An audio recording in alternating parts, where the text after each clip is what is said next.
this is Dr. Melissa Gratias with MBG Organizing Solutions, and today's organizing tip is that receipts are money.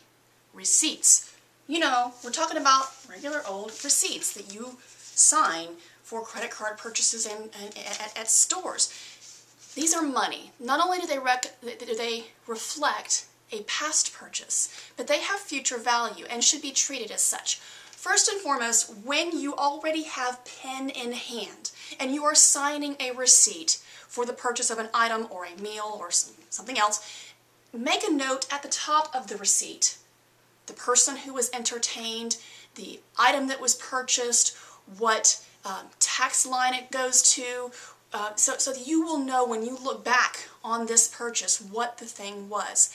That way you don't have to try to crawl your memory or crawl the receipt or crawl your calendar and say, what was I doing and who was I with? Make notes on the top of the receipt. Second tip for receipts, if you are traveling especially, keep an envelope handy.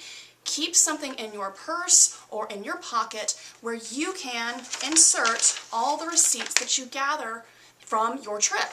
That keeps them all together. It also provides something for you to hand in to the powers that be for your reimbursement, or at least prompts you to fill out the reimbursement yourself. Speaking of reimbursements, turn them in. It's so interesting.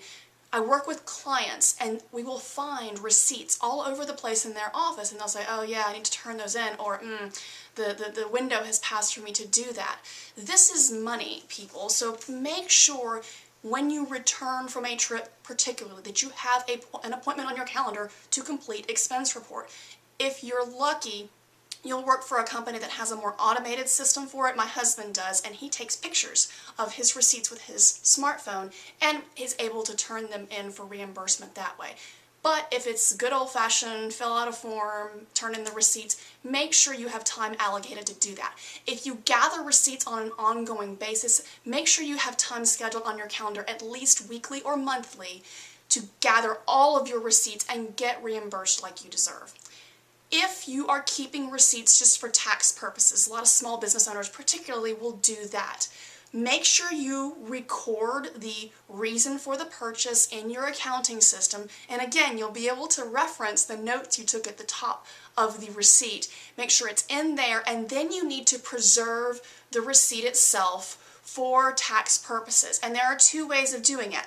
Now, this may surprise you, but this is how I preserve receipts. Once I get them entered into QuickBooks, that's where I pull all my information from, and then I just need to keep a copy of the receipts for the required time.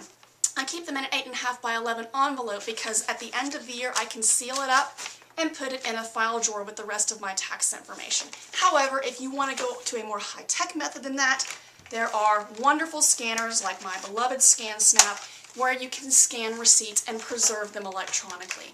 Either way, make sure you have the information entered into your tax accounting software and the receipts stored for record keeping. Receipts are money. This is Dr. Melissa Gratias with MBG Organizing Solutions. You can reach me online at www.mbgorganizing.com. Have a great day.